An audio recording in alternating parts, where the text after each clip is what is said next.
is where we discuss the possibilities.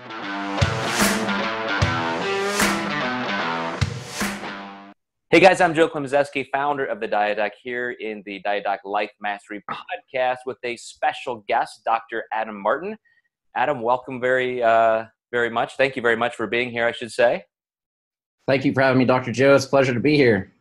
Okay, and one of the reasons why I wanted Adam to come on this podcast is he just launched a new book, a digital book called RxU, or would you say Prescription U, Adam?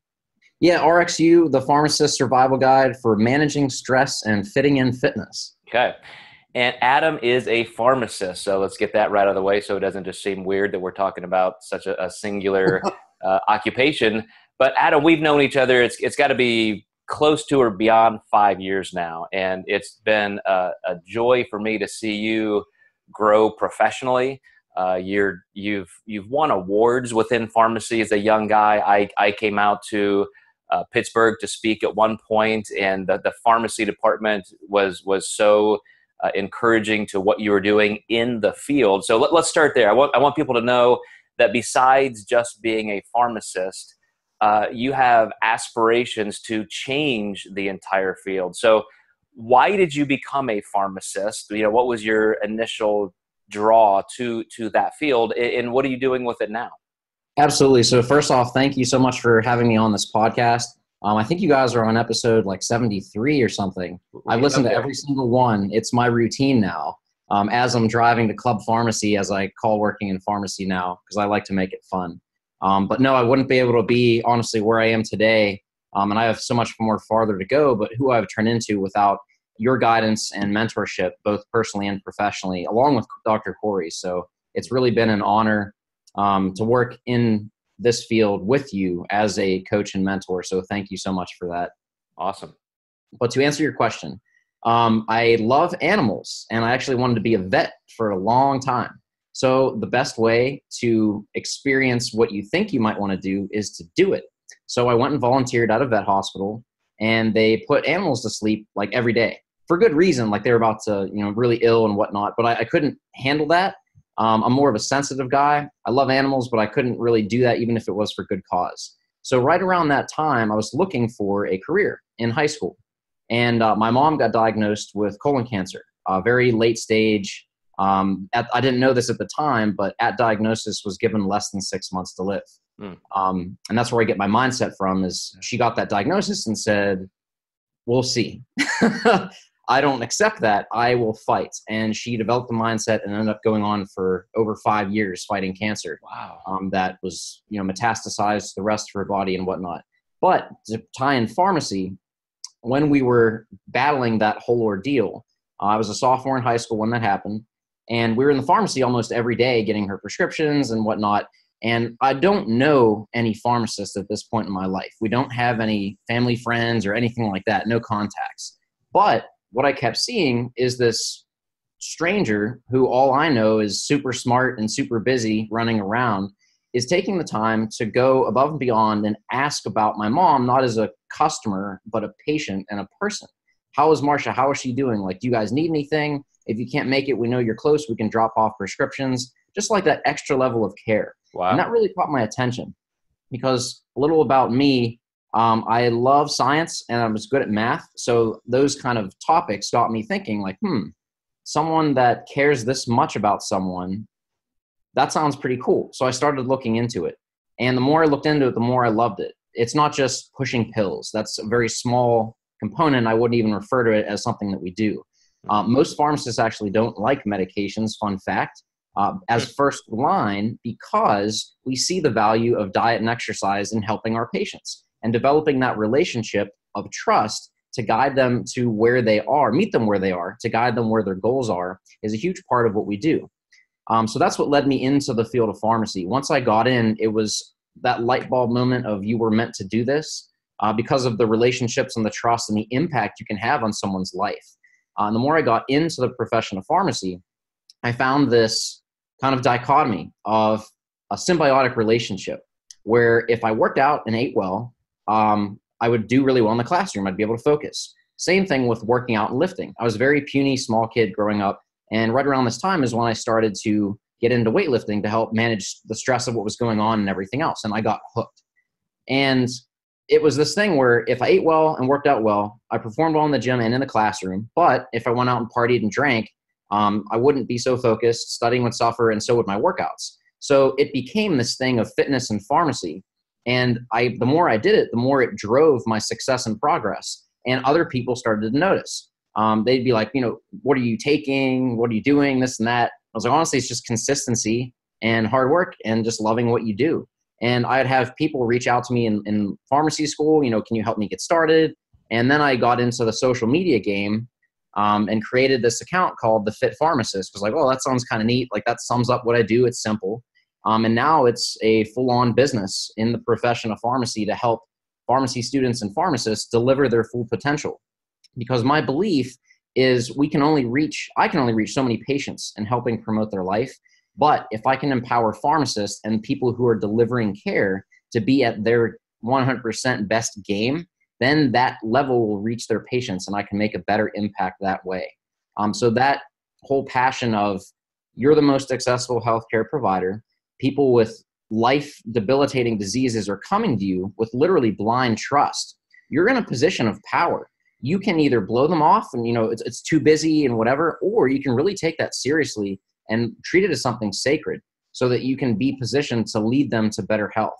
And that's what led me to you, Dr. Joe, in nutrition. Is around that time, I was like, I want to, learn more about nutrition. I want to do it the right way. And I don't want to do the fad diets. I want to do, what's science-based and is effective, but in a way that makes it fun.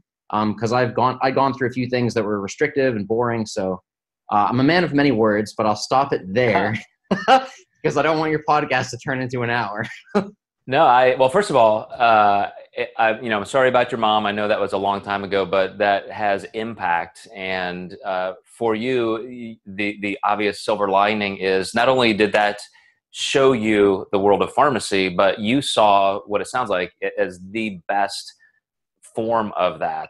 Whoever that person was that was really reaching out to you and your family, what an amazing person. And look what the ripple effect is across generations now. So that's an amazing thing. And I don't think that should be taken lightly because we all have that kind of impact on people.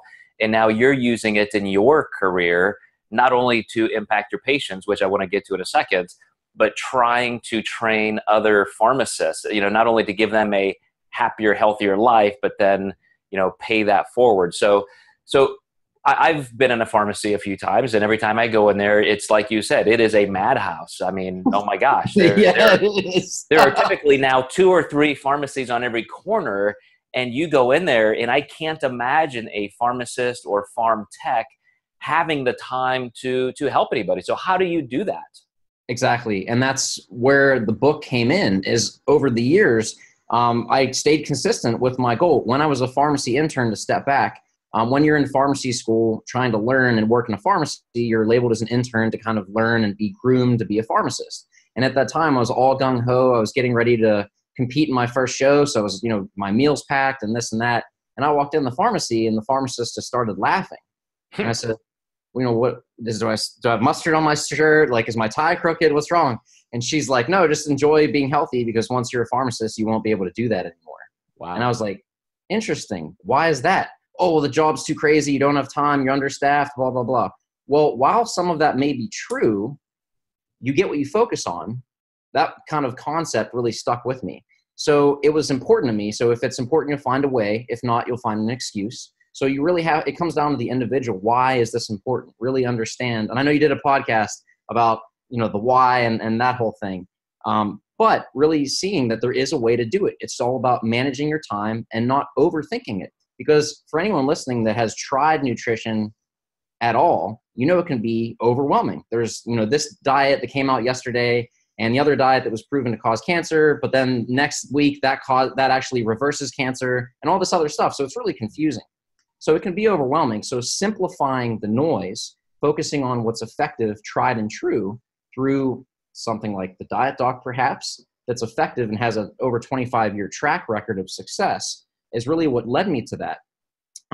So I'm able to do that successfully as a pharmacy student, because then even my colleagues would say, I can't manage it, school, work, that whole thing. And then as a pharmacist, it was challenging, but I was able to do it and ended up competing in 4 bodybuilding shows while being a full-time pharmacist in a community setting, doing over 2,200 scripts a week consistently. And I go through the same stuff, if you guys are listening that are pharmacists, that you go through: tech call-offs, people quitting, partners changing, all that stuff. It's not like I'm in this utopia. It's just finding those solutions. So through the years, I would have people, reach out. Hey, I see what you're doing. I want to be healthy too, but this and that. And just like you asked, Dr. Joe, how do you find the time? It's about making time and managing it rather than creating it. And I always go to this reference. Beyonce has the same hours in the day that you do. So the same kind of question. Not to say I'm Beyonce or anything like that, but it's all about managing time and kind of seeing how that works. And that really starts with simplifying the science and not overthinking it. So that's why in my book, I talk about those components to not just healthy living with nutrition, but also with fitness and mindset. Dr. Corey Probst wrote the Master Your Mindset section, which I put first in the book on purpose, because that is the most important. That's where everything else flows, in my opinion. So that's why I coined it simple solutions to master your mindset, nail your nutrition, and fit in fitness. And then at the end, it really looks at not only health goals, but professional goals as well. 5 steps to make any goal last with follow through. And it breaks that down into simple action steps. So creating a plan, following through, and sticking with it long term. With the fitness part, Luke Probst, who's the training director, he's actually been my personal trainer for, I think, almost 5 years now. Did a phenomenal job at the excuses that we come up with or face. They're real. They're not imagined. But if you're a pharmacist or anyone listening, I guarantee there have been times where you wanted to work out, but it just felt like you didn't have time. And that's the number one reason I hear people of why they're not healthy or why they're not sticking to their diet or, workouts or whatnot. So I thought, why not take it from a point of view of one of the craziest professions? Like you said, we're running around with a chicken head cut off, and it's like organized chaos is a good way to describe it. But it's fun because I get to make that impact. So going back to your original question of how do I find the time to do it, is it's really just making it a priority. If you make it about, and I know there's metrics to hit and goals and this and that with the business side, but if you take care of the patient and really make that your focus, it will work out. And I know some of you listening might think that's crazy, but if you really make it about other people instead of yourself, you will grow by giving. And that's a concept that I've really taken to heart in the past couple years to a deep level. And that adopting that belief and putting it into practice has not only made me feel more fulfilled, but it's exploded my business. And it's been really phenomenal. And it's rewarding to help other people. Like, that's at the end of the day why I'm here, why you're here, and why we're all here now. So let's focus on that one thing. I want to go back to, you walk in with that cooler full of all of this great prepared food, meal by meal. And I have had many, many jobs that I did not own my schedule. So I can think back to working in a factory where, you're on the floor doing this job. You got a 15-minute break this many times a day, and that's it. Or when I was in allied health as a physical therapist, I remember going from treating 16 patients a day to being responsible for over 100 patients a day. Wow. On a 3-facility type campus. And, if you're lucky, you can slam down a shake in 10 seconds, a couple times a day. Then even moving into owning a gym where, I had personal trainers and I was training clients, and same thing. I remember seeing staff in the bathroom doing just that. They're in the bathroom, slamming down a shake. It's just crazy how we can let our schedules dictate self-care, like you said. So even in those most chaotic circumstances, give me exactly how you would suggest a pharmacist or anybody else facing that kind of schedule. How do you take at least the minimum amount of time to reach your goals, to just be happy and healthy? Absolutely. That's a great topic and a phenomenal question. And I'm going to break it down to a simple concept. Keep your eye on the ball. You've worked with thousands of people with the goal of weight loss. So what happens? They get in the habit of, exercise, nutrition, they lose weight, they lose weight, they lose weight. Eventually they hit their quote target goal. But what happens? Do they just stop trying? No, they've got to keep up that momentum. It doesn't get easier. You just get better. You get increased skill sets and so forth. So once you get to that quote maintenance stage, it's not coasting, but it feels easier because you're able to do those things. So that's an important point, I think, is to really make sure that's a priority and focus, because like you said, letting your schedule dictate your self-care, that can happen if you let it. But if you make that a priority and really focus with intention, what are my goals? What am I going to do? That's going to allow you to set up, as I like to say, script your success with what will help you with what your goal is, be it lose fat, muscle, and so forth. Now, to get to your question of how does a pharmacist or someone in a busy environment do that, I have what's called my work meal schedule and my non-work meal schedule.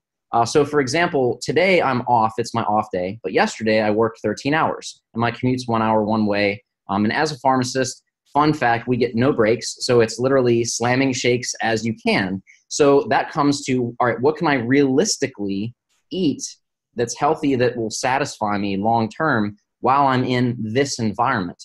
So it's really planning for success, setting yourself up. So this might seem a little ridiculous, but no, you don't have time to have a salad. Literally, you don't have time to chew. So you have drinkable foods. So one of my go-tos, to give you some examples, is like a protein bar. That's one thing I'll have, because you can eat that while you're on hold with the doctor's office, right? Protein powder. My favorite actually now, this isn't paid, by the way, but it's the Diet Doc protein. But this you better actually, say that. All right. Yeah. So there's actually a recipe I'll share with you guys right now. It's really good and it tastes like strawberries and cream. If you take a half a cup of quick oats, so you put it in your microwave for 40 seconds, it's cooked, ready to go. All right. I'm all about simple foods. Then you add 1 scoop of vanilla bean Diet Doc protein powder and chop up some strawberries, 100 grams worth, mix that in. It literally tastes like strawberries and cream. The macros are on point and it keeps you full because it's got complex carbs and some fiber. So that's one of my go-to meals. So not to bore you with all the details, but those are some of the things. Literally ask, what can I realistically eat in the time I don't have? So that's one way. So planning ahead.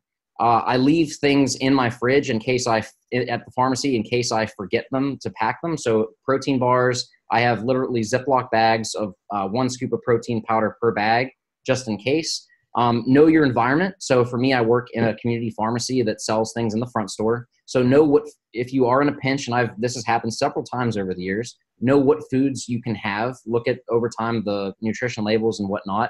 If you work in a hospital, know what options are available. So that's where having a coach and having those skills of knowing how to navigate your environment or eating out, that's a huge topic with clients that I work with. How do I eat out without feeling deprived and still stay on track with my nutrition?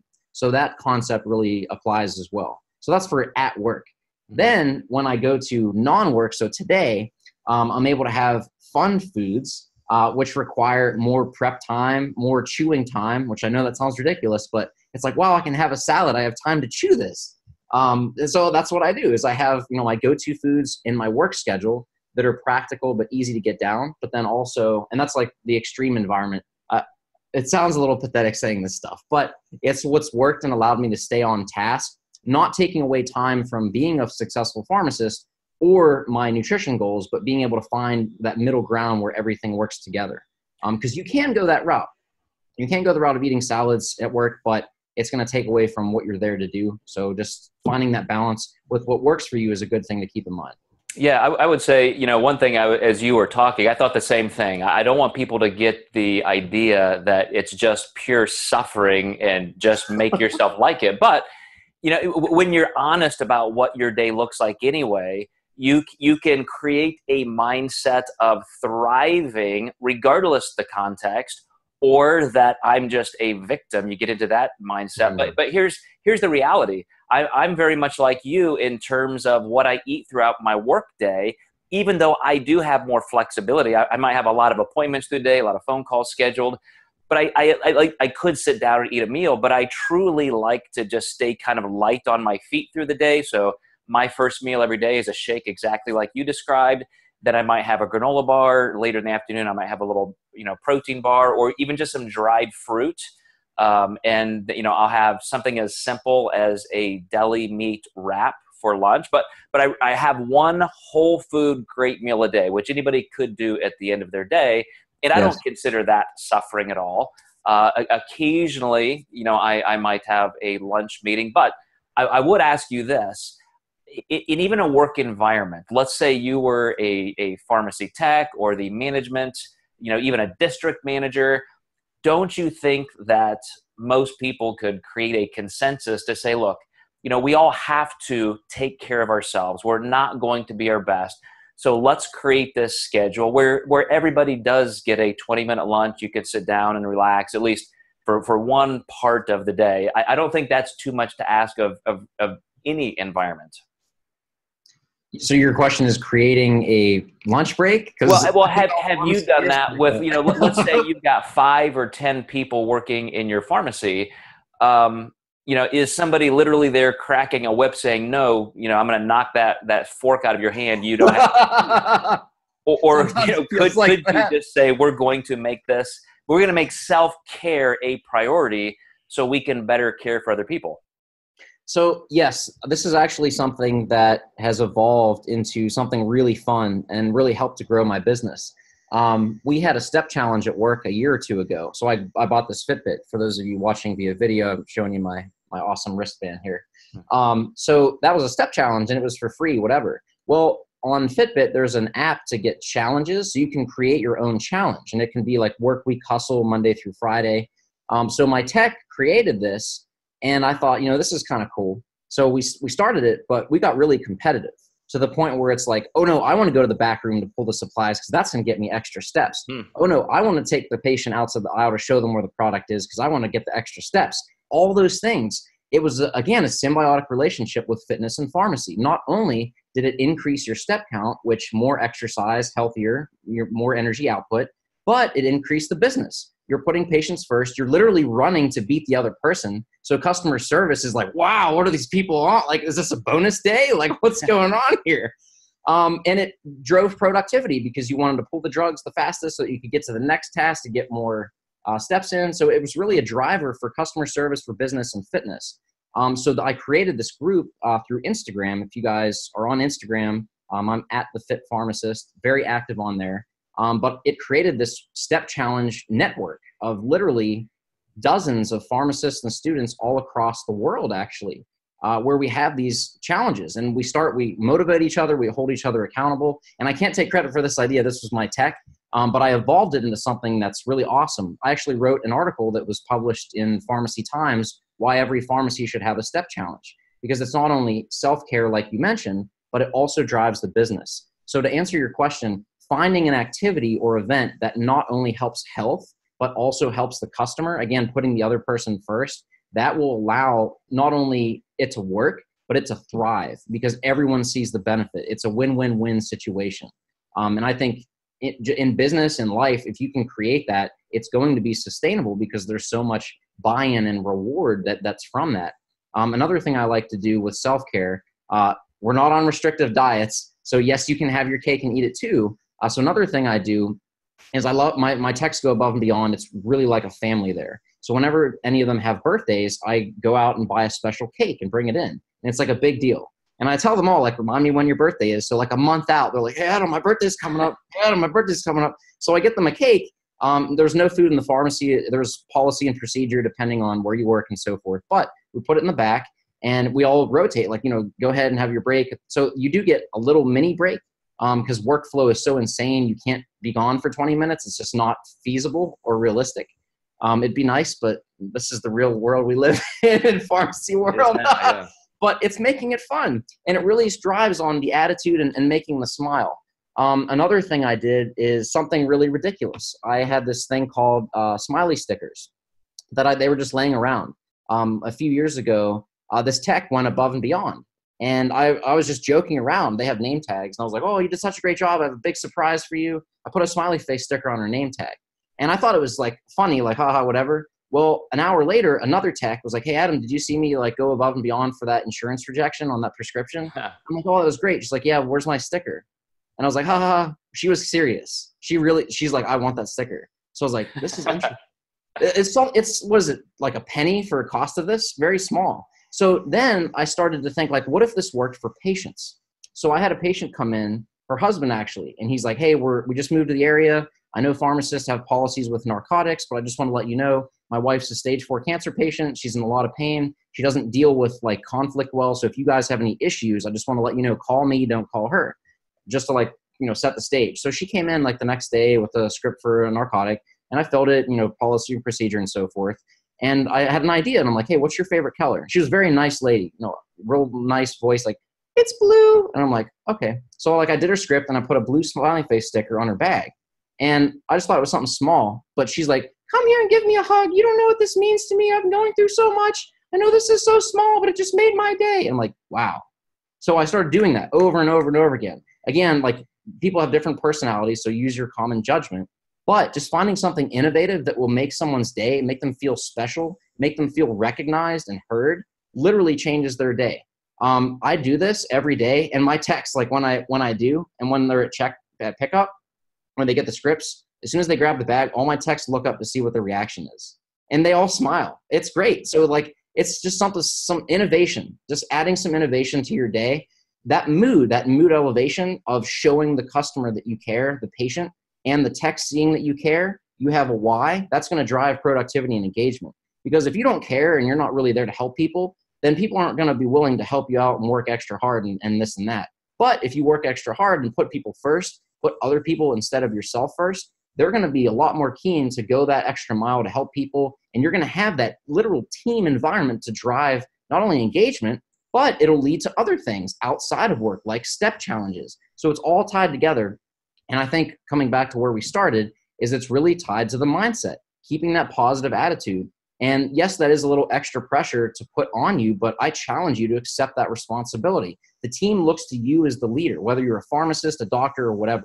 So if you have a bad day at home, if you bring it to work, it's going to reflect. So it's on you to come in and be the best and lead by example. And that's really a huge task, but it's going to make your day. So I literally have on Pandora a playlist called Happy Radio, and my texts, I've conditioned them this. If they start complaining or whatever, like I'll try to intervene, but if it keeps going, I'll literally turn on Happy Radio and they'll shut up because they don't like that station. So just innovative ways to keep the mood light and whatnot.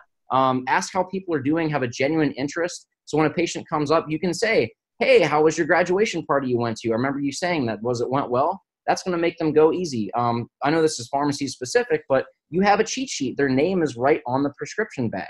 So say like, hey, Mrs. Smith, that's going to make them feel very personal. Again, addressing them by name, just little simple innovations. And I know this is all very pharmacy specific, but these concepts can be applied to whatever you work in, whatever area you're in. Just having the focus, putting the other person first, making them feel special, and leading by example, I guess, are those main concepts. Because once you have that mindset and that engagement, that's going to lead to opportunities, not only with health and activity, but just loving your job. So much so that I now call it Club Pharmacy as a joke. And again, that's another thing that has exploded. And I get tags all the time on social media for years. People in like, what was yesterday? Someone in Louisiana was like, Club Pharmacy, can't wait to party at the Pharmacist. I'm like, this is ridiculous. So it literally drives this whole business lifestyle, and it's really awesome. So that's, again, a man of many words. You may not even realize this, but that was just a beautiful book ending of the way you were positioned into pharmacy as a profession was because somebody showed your mother and your family an extraordinary amount of care that doesn't have to happen, but there was that connection. And now look what you're doing for your patients, your staff, and even, your pharmacy community around the world. So that's life, man. That is as good as it gets. And your book, this is why I like this. I think it's brilliant that the title, Prescription You, not only all of your great little axioms like, script your success and all that, but just Prescription You. If you're not taking care of yourself, I mean, I can imagine how many pharmacists and other allied health professionals and just whoever just feels so burned out, and they find themselves without any level of fitness. And that's just an awful way to live. You cannot live a responsive, healthy, enduring life without taking care of yourself first. So, that's a book, guys. If you're interested in just any type of busy success or finding success through busyness, Adam's book, you do not have to be a pharmacist. I highly recommend you pick up that book, Prescription U. It's on Amazon. Anywhere else, Adam? Yeah, it's available on Amazon. It's actually a print copy book. So it is on Amazon and also for Kindle. It's coming to iBooks soon. But yeah, that's actually why I designed the book. For those of you on video, it's actually modeled after a prescription. So I copied a prescription pad, and on the back it even has quantity, units, and then refills, PRN. So it's modeled after a prescription because I would get so many questions from, like you said, I feel burned out. How do I get back to it? Instead of sending all those individual, I thought I need to really make a resource for people looking to give more and be that person looking to lead by example and inspire others to do the same. So that was kind of the genesis behind where this book came from, to help other people to dispense the best version of themselves. So a couple things for everybody. We'll have this stuff in the show notes, but Dr. Adam Martin, pharmacist in the northern Pittsburgh area. He's also a Diet Doc coach and clinician. So he does work one-on-one with clients on the side who are just interested in a real high level of living. And so I've seen all the programming work you do and how very intentional you are with creating that great space for people to thrive. It's amazing that you can do what you're doing in pharmacy management as well as that. But as if that's not enough, you're also creating some track type work for other pharmacists to even get into nutrition consulting, to broaden their practice so that as they're working with their team members and their patients, they're not only prescribing medication, but they can help their patients and their customers increase their level of health and fitness. So I don't know how you do all that. I get blamed all the time for doing too much, Adam, but you might have me beat, man. You're a wild man. No way, man. You got that. You got what, a few years on me, but yeah, it really comes as a passion. And in my opinion, pharmacists are perfectly aligned to help people live the life they imagine. As you have, is that on your arm or where is that at? Oh, tattoo. Live the life. The whole body, of course. Yeah. Why stop all the way across? But yeah, so when I do this pose, you can read it. Exactly, marketing genius. But no, we're aligned because patients come to us with trust, and if that's something, again, they have to want it. So we're not going to tell them to do something that they're not into. But if that's something that they're aligned with, pharmacists in certain situations are perfectly aligned to help lead them through that with sound support with the Diet Doc. So that's kind of where that came to being. All right, Adam. Well, I appreciate it. Dr. Adam Martin, the Diet Doc owner of Pittsburgh North and at Fit Pharmacist. Is that right? At Fit Pharmacist? The Fit Pharmacist. The Fit Pharmacist? Mm-hmm. Okay. And the author of now Prescription U. You guys need to go through the show notes, grab all this stuff. And Adam, once again, thank you for being with us. And thanks everybody for watching. We'll see you again next time. Bye.